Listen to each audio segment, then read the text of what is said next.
Further back. Can we get you guys just to move over just a little bit so we get everybody? Yep. Thank you so much. Close together. And straight ahead, please. Sure. We're all friends. Even after it all. And all starting on left, please. All eyes left, please. Left? Left. Our left? Wait, our left or your left? Our left. Stage left. Okay. Yeah, I got it. Center. Center and right. Right. We're off to the right. And last look at the center. We're good to go, guys. Thank you. Just one more in the center for the twin haircuts together. Good. Thank you very much. Thank you. Thank you. Okay.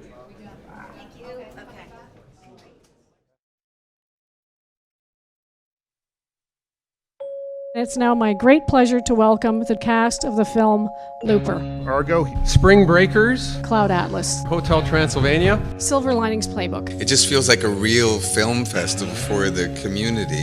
It's very exciting for me to be here to support a film. I wanted to show Toronto the way I experience it. We want people to like our movies and understand them. What makes it really special for me is the fact that audiences have responded the way they have. If I got lucky in the first two, this was the lottery. I feel like I hit the jackpot. I mean, I can't believe that I'm sitting at a table, flanked by these people. Every producer I've ever worked with is in that character.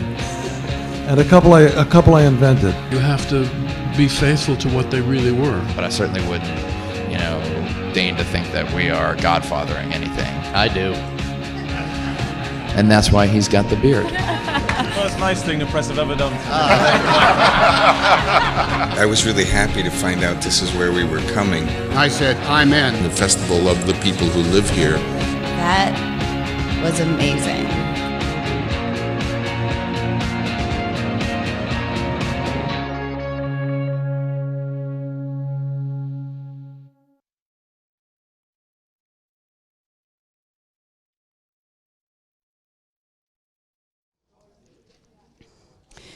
Our moderator for today is Tom Powers, and it is now my pleasure to welcome the director, producer, and representatives for the film, The Armstrong Lie. Thank you.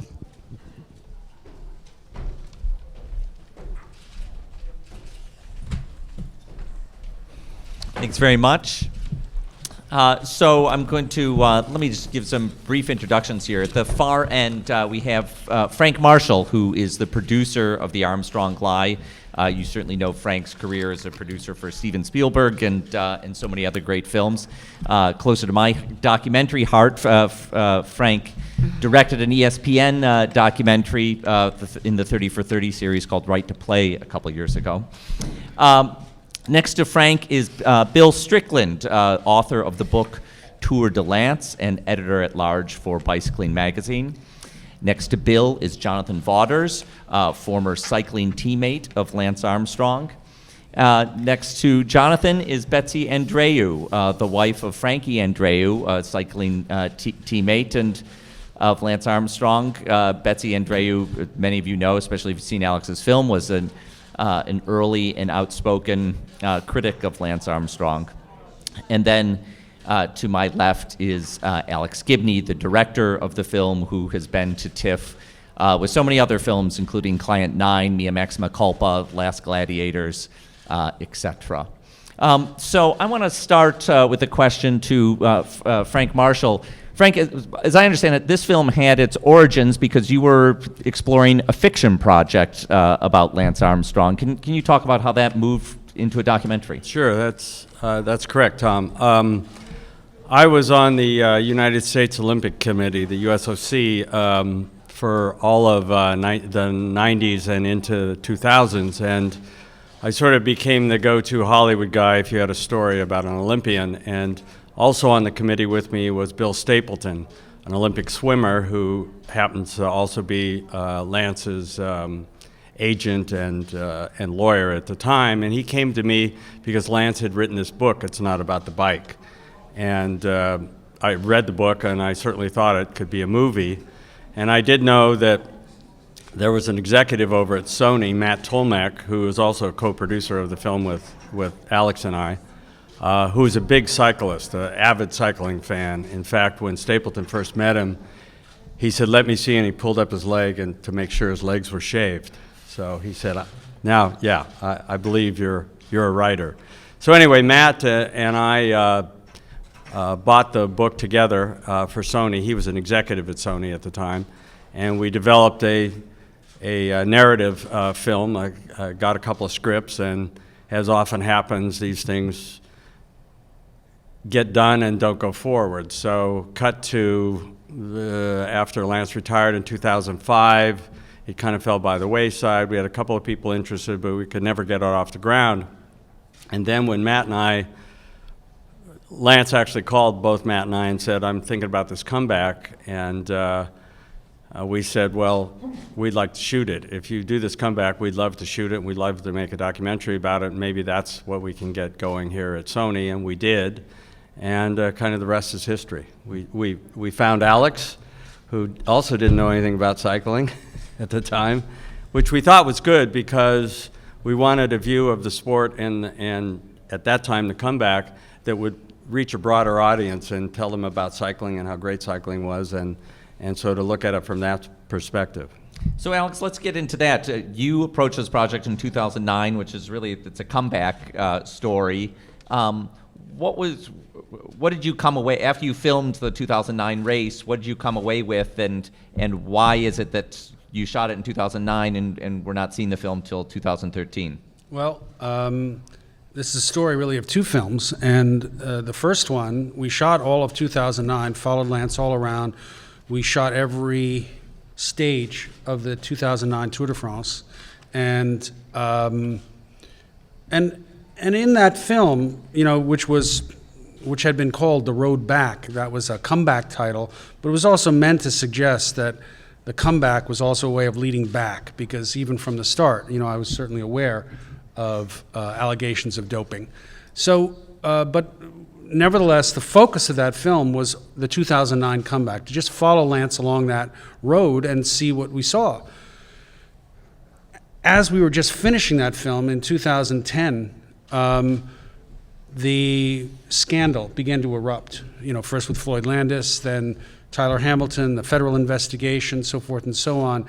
It seemed that even as Lance's story was becoming unbelievable, so the film that we had made and was virtually completed was no longer relevant. And so what happened was, I went back in, we just put it aside for a couple of years, and then late last year, we got, you know, we found a way forward to put it together, and I went back in and started to look back at what we had shot and realized that a lot of what we had shot was actually, we had captured things very different than what I had, you know, the meaning was quite different than what I thought it was when I was shooting it. So it was a kind of reinvestigation of what I had actually done and a role I had played.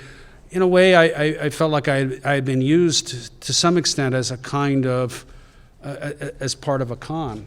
And so I went back to look at my own role and to look at the footage that I had shot and hadn't fully appreciated at the time, and then began to shoot a bunch of new interviews with Betsy, with Jonathan Waters, with Bill Strickland, and others, and indeed even Lance. We went back and did that. So it became a way of looking back at the old film, try to re-understand it, my own role. I put myself in the middle of the film, and then came out with something completely different. And now for something completely different. Excuse me, Tom, I was going to say one of the important things when we first talked to Alex is he said, you know, I'm not just going to go to certain things. I want unprecedented access. I want all access to the house, to the bus, to the training, to everything. And that was the deal that we made, and certainly turned out later when Alex was going back to look at the footage, we realized we had all the stuff that we didn't know was so important then, but was now important to this movie. And frankly, I think one of the interesting things about the 2009 comeback was that Lance's team and his group, in all their arrogance, figured that there was nothing to be discovered. And so they gave me access to certain people who would almost not talk to anybody, like the famous Dr. Michele Ferrari, who had become known as Lance's doping doctor. So it ended up being a rather extraordinary opportunity to see something that was hiding in plain sight, but was actually there. You know, we could find it. And even as we, you know, what we were also capturing was a very sophisticated kind of promo operation. Bill, let me ask you, because you wrote the book, Tour de Lance. When you watched this movie last night, and I should say for those of you in the audience, Bill, Jonathan, Betsy saw the film for the first time yesterday with the audience of 1,200 people at the Ryerson. You know this story well. What does Alex do in this film that is new for this story? Thanks. I thought the way that Alex was able to look at 2009 as sort of a microcosm of everything that a deception and a lie is about. And it really, we all know the story. He was a bike racer, he had cancer, he came back, he won, he doped. So it seems like it's all known, but there's such a fresh perspective to it, and it really makes you start to wonder why it is that every time some people get to the crossroads where they can do the right thing or the wrong thing, when it gets really hard, they do the wrong thing. And so I think it's just a very interesting way, and so a way that no one else has done so far, to look at a story that we all know. Betsy, you were an early vocal critic of Lance Armstrong. Alex had said to me that when he first reached out to your husband Frankie, that you had an adverse reaction to. Can you talk about that? Well, it's always been Lance's modus operandi to cozy up to people of influence and of power. And so I remember after he won the first tour, the second tour, that there were mumblings that, oh, there's a Hollywood producer here, and that there was going to be a movie about him. And so I was very skeptical. I didn't trust Alex at all. When Alex came back to me afterward, after the reasoned decision, I said, I don't want to be part of it if it's going to be Frank's film, because I don't trust it. And I credit to Alex, because when I first talked to him, he is a very good listener, and I really think he is a man of integrity.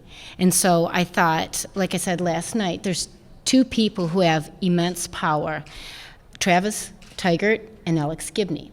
And so I know Travis was on the side of wanting to get the truth out.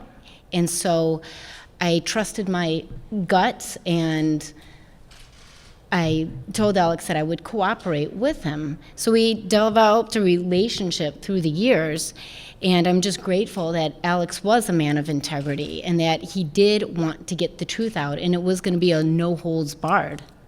I want to go to some questions from the audience in just a minute, but first let me bring Jonathan into this conversation. Jonathan, as a former teammate, what's your takeaway watching this film? I think it was an accurate and realistic, and I mean that in the strongest way you could say that, real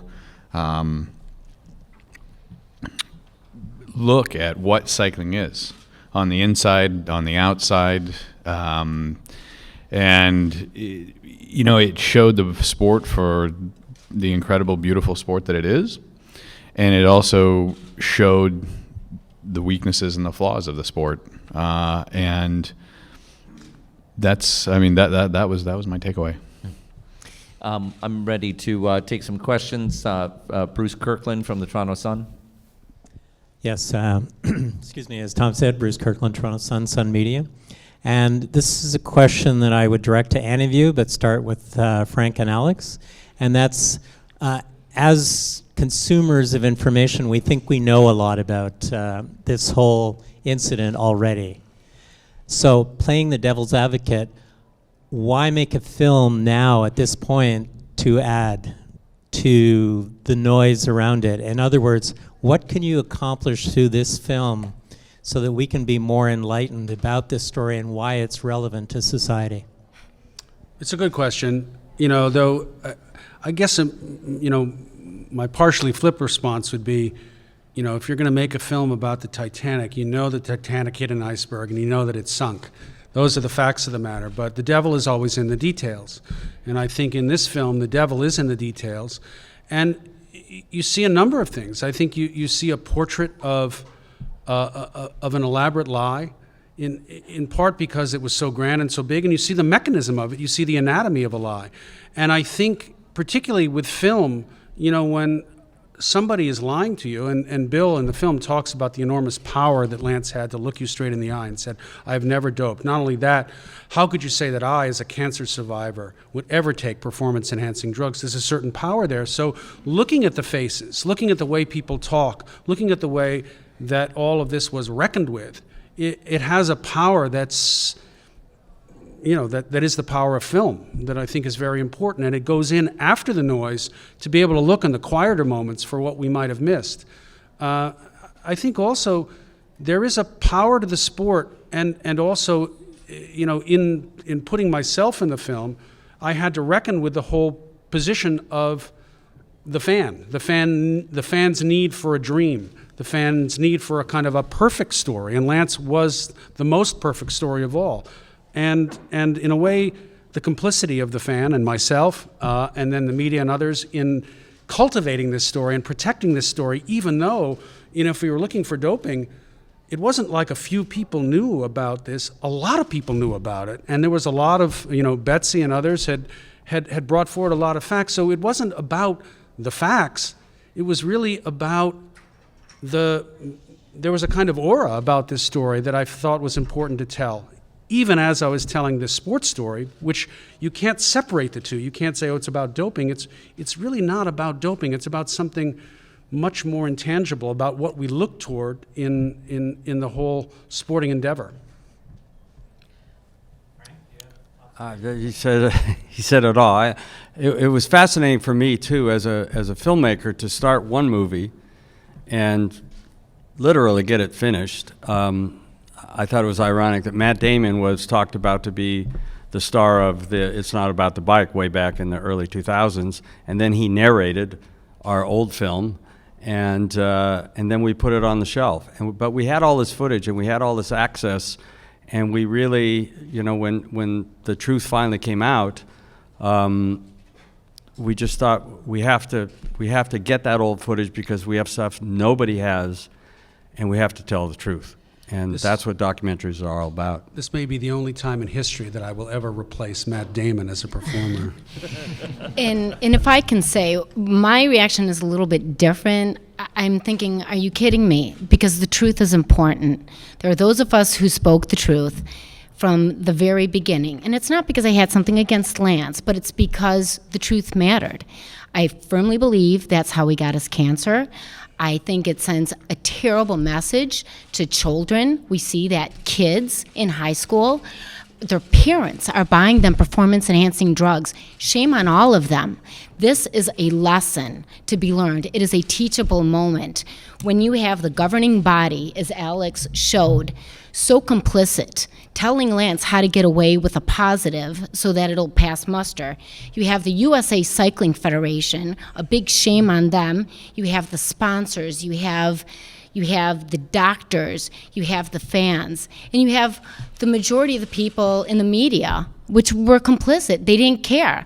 I want to point out Stephanie Genzer from The National in 2005. She's sitting right back there, who was one of the only people from the beginning to contact us because she did believe us, and she didn't believe the lie, and she knew it was important. It's because the truth matters, and we have to learn from it. Take another question. Yes, sir. Sanjeev Kular from I Love Film. I guess the question on many people's mind is, what took so long for the truth to come out? I'm going.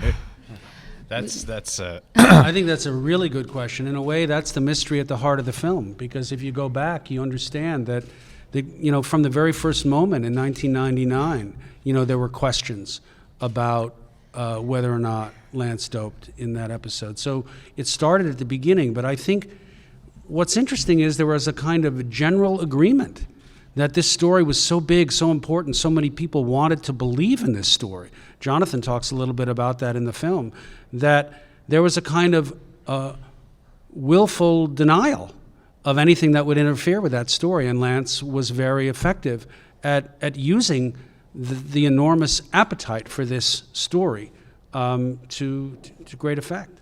You know, that's one of the and this even addresses your question a little bit, that is one of the things that I think that this film addresses that has not been addressed in any newspaper articles and Nightline, so on and so forth, and all the publicity that happened when Lance was finally brought out, is that this film addresses the fact that without the need for so many people to believe in this superhero, without the complicity of the governing bodies that oversaw the sport, that sort of it was one set of rules for everybody, but for this icon, who was curing cancer for this guy, there was sort of another set of rules. And that's what this film puts to light much than anything that I've seen written or talked about at any other point in time. One thing Alex and I talked about, and this is years ago, but Lance, it's not that he I mean, you could say he's good or he's bad, and it's a whole debatable point, but he knew that the public wanted him as a hero. And I can remember one time where I said something, just a little trash talk during a race, nothing all that bad, just back and forth in an interview, and he put out just a little thing on Twitter that just said, this guy's a jerk. I don't even remember what it says, but it was just a little blurb, and all of a sudden I was getting phone calls from sponsors, from race organizers, from fans, all basically saying, "You're a bad person. Like, how dare you question him?" And that's something that, I had to deal with privately, and it is what it is. But that's why it took so long to come out, is because you had this enormous need for this to be true. And if I could add, a lot of the stuff in the USADA report really wasn't new. It was already out there. A lot of it was reported, but a lot of people just did not want to listen to it. And it was like banging my head against the wall saying, oh, when is there going to be this collective acknowledgement that here we are telling the truth, and it's here. I asked Lance actually why he reached out to me a few weeks before Oprah and called me and apologized, and also said he wanted to find a way to make it right and to tell the truth. And I said, well, at what point, did you decide to take this road instead of to continue to fight as you always had? And he said, well, you'd always defended your story so assiduously. He said, well, the story was no longer believable. So I found that to be a really interesting comment, because it was the belief in that story that enabled it to hide in plain sight, or enabled the lie to hide in plain sight. Take another question up front here. Hey, my name is Matthew Ritchie, and I'm with Screen International. And my question's for the whole panel. I was just wondering, think about Lance. Like, he's obviously not the first professional athlete to lie, cheat, or dope, but he certainly kind of proves himself to be the most unpopular. And I was wondering why you think that is, when athletes like Alex Rodriguez most recently comes out and is really hated by the public, but it seems like people are a lot more offended by what Lance did. I think there's two big reasons. One is Lance didn't simply say, I have never tested positive.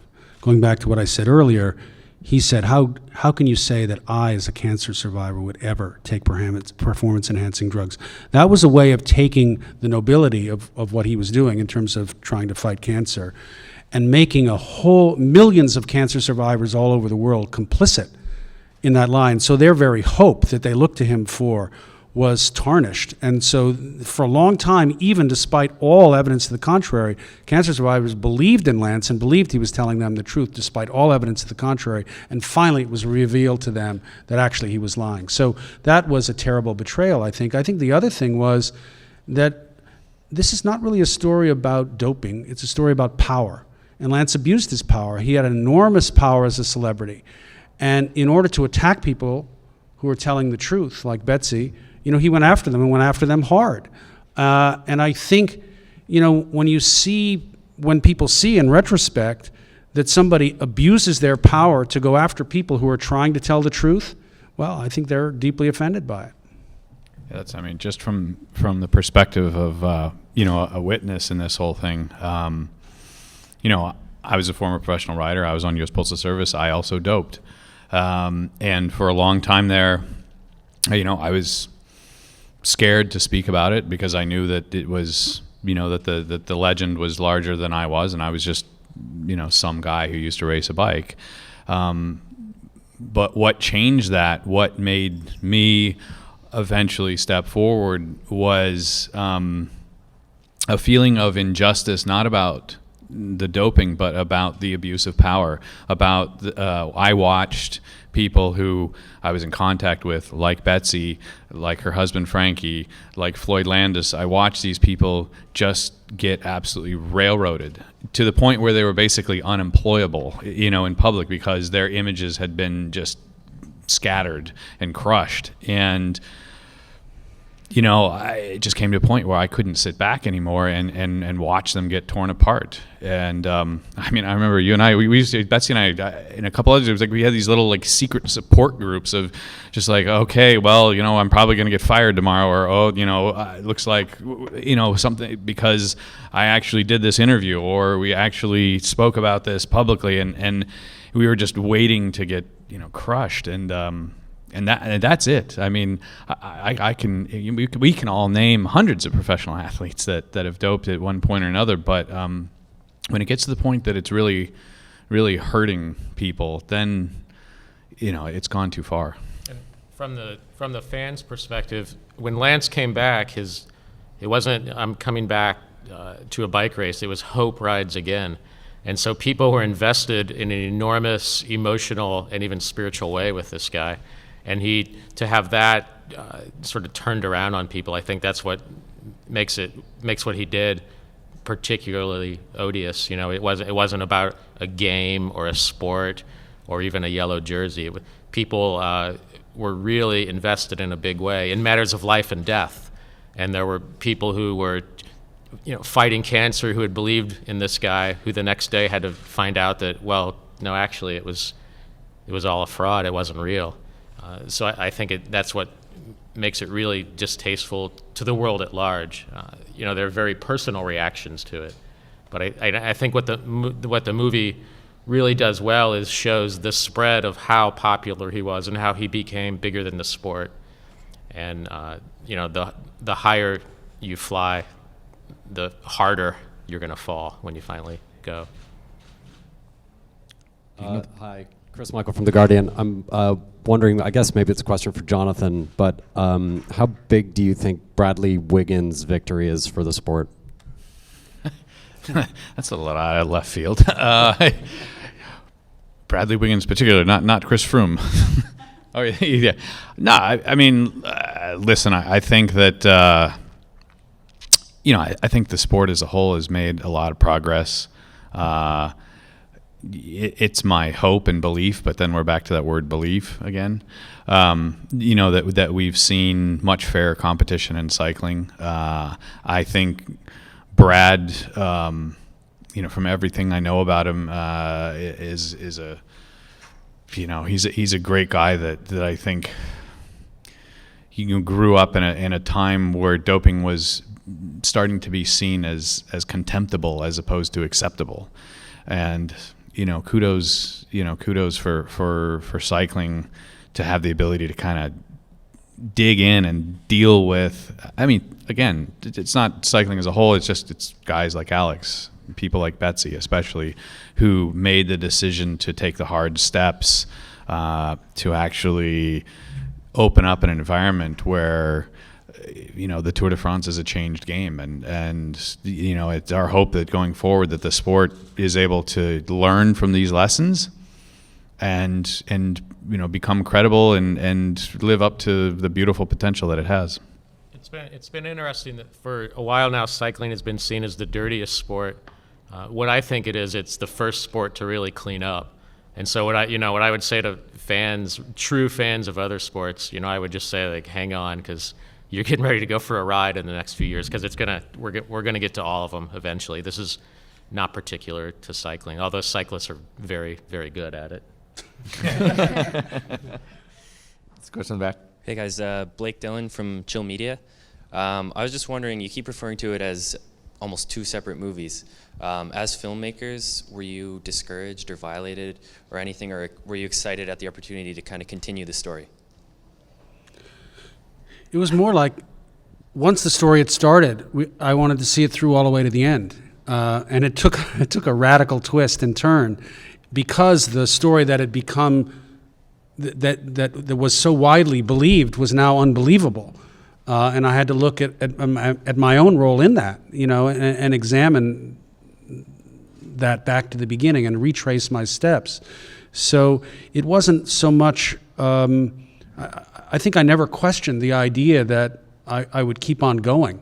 We put the film aside, we didn't abandon it.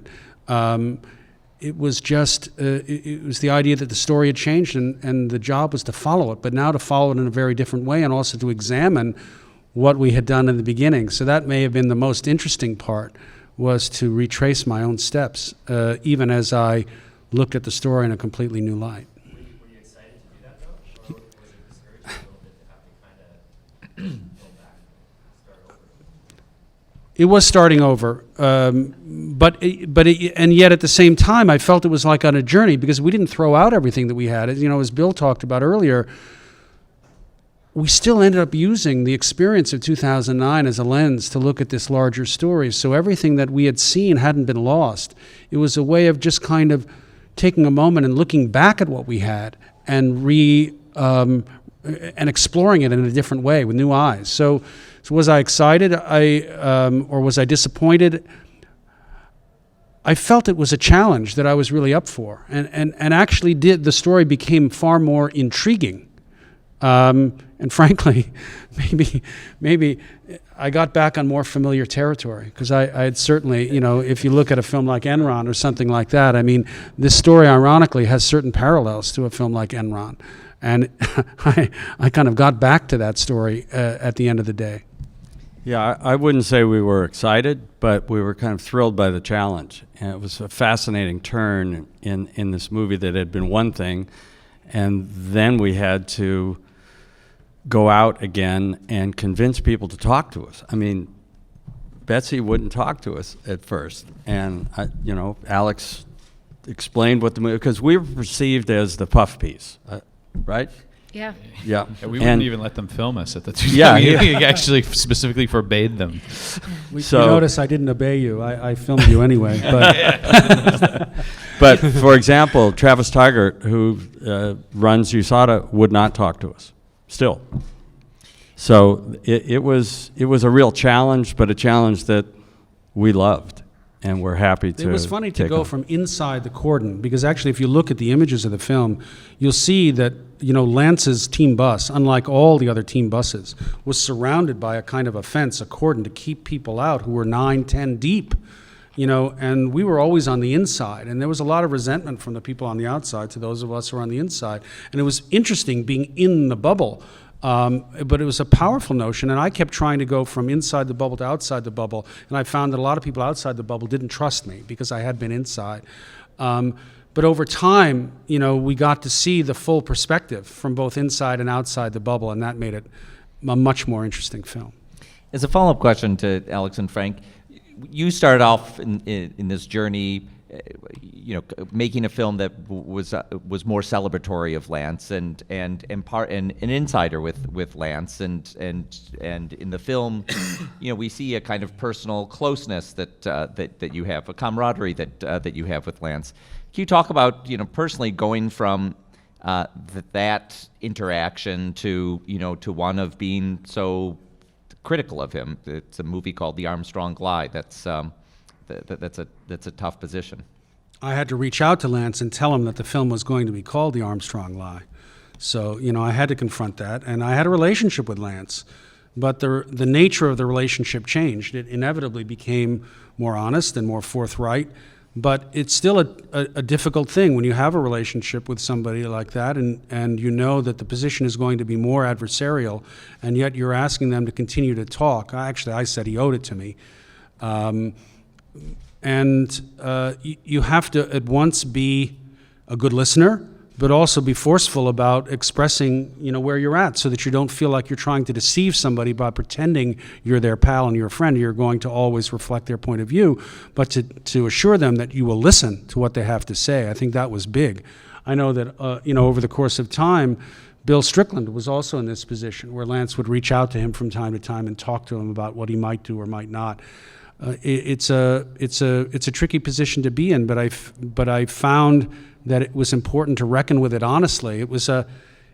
I mean, it was a relationship in which you had to establish certain limits, and yet at the same time recognize that there was a relationship there. We have time for one or two more questions. From I Love Film. I believe you mentioned that this movie is more about just the biking industry and sport. How do you see this as a reflection on society in general? Have the lessons really been learned? In history, there's a quote that says, the truth is not important, victory is. The truth is not important, victory is? Yeah. Well, it turns out in this story, truth is important. And the victory turned out to be a loss because a lie was told, and the truth will out sometimes. And I think one of the larger lessons here, this is, as I reflected on earlier, that lessons are tough because, history does repeat itself, and it seems like we don't learn the right lessons. I made the film Enron in 2005. It seemed like we would have learned our lessons about financial fraud and the need for stiffer regulation. But then we had the 2008 global financial crisis. Nevertheless, there are lessons that do stick. And I think, this is a story that goes way beyond cycling to probe into those areas of how to be skeptical, if something's too good to be true, how to trust your gut on stuff like that, and how important it is to try to tell the truth, because at the end of the day, it does make a difference. So, I think there are a lot of important lessons that go beyond cycling in this film.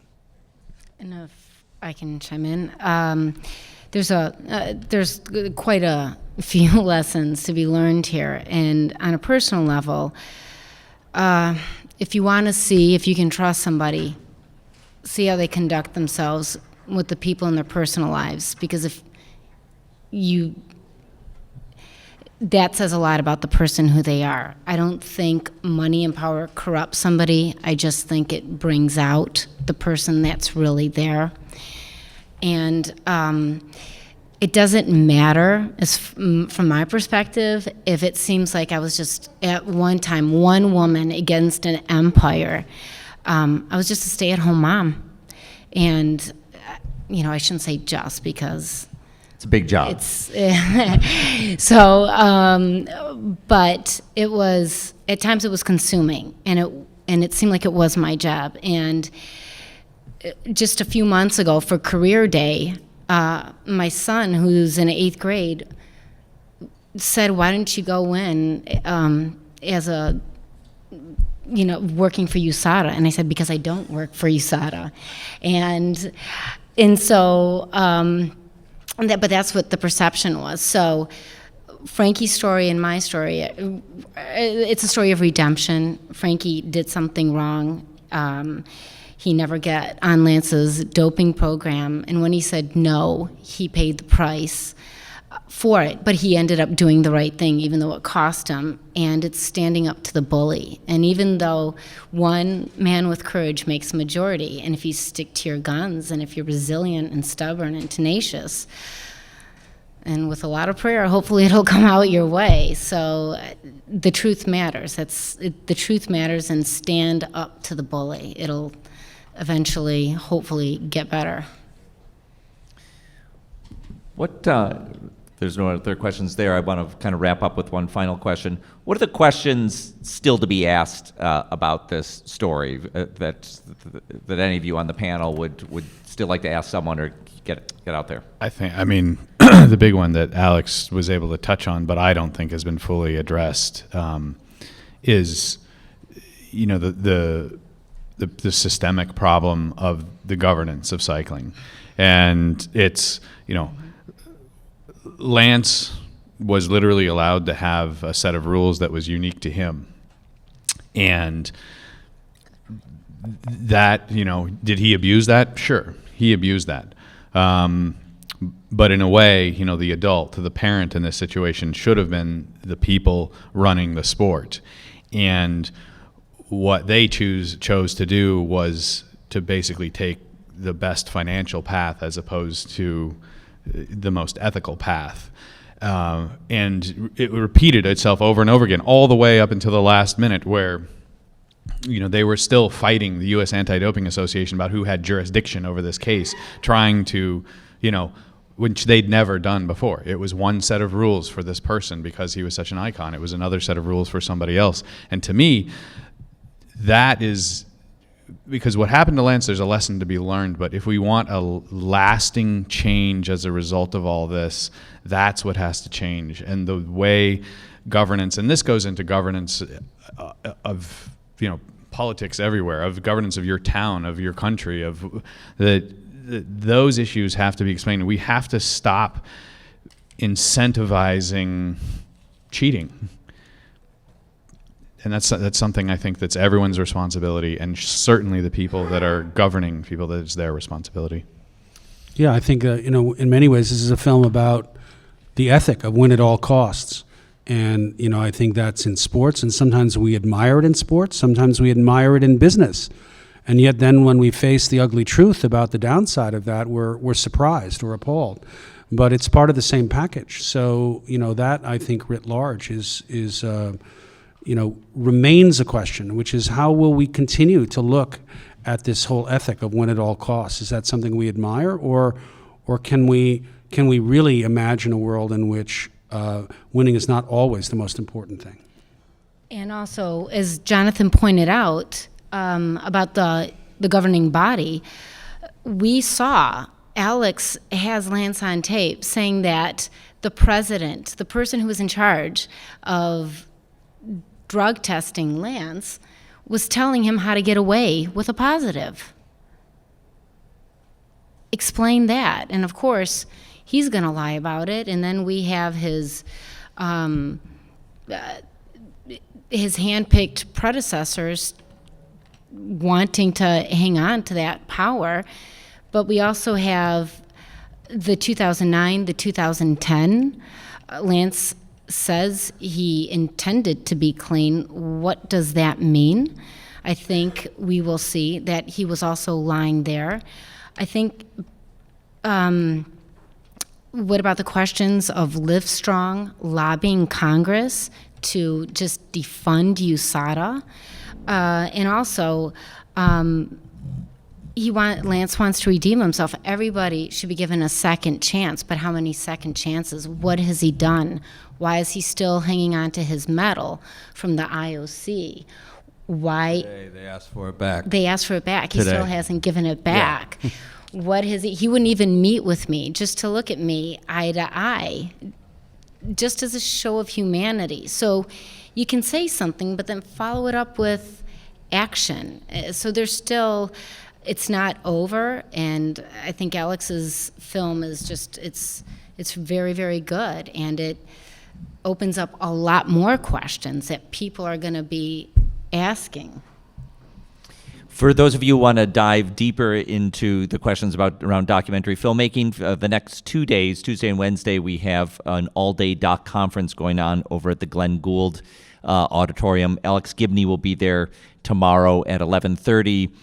Talking about fair use in documentary films. Last year, Alex was the executive producer of the film Venus and Serena that was here. That film is now being sued by the U.S. Tennis Association for use of footage. Alex is going to be talking about that case and others at 11:30 tomorrow morning. It's always a challenge to work with Alex because he pushes the envelope on these legal issues. I'd be happy to come tomorrow to hear about this. Thank you all for coming, and thanks especially to the team from the Armstrong Glide. Thanks. Thank you all.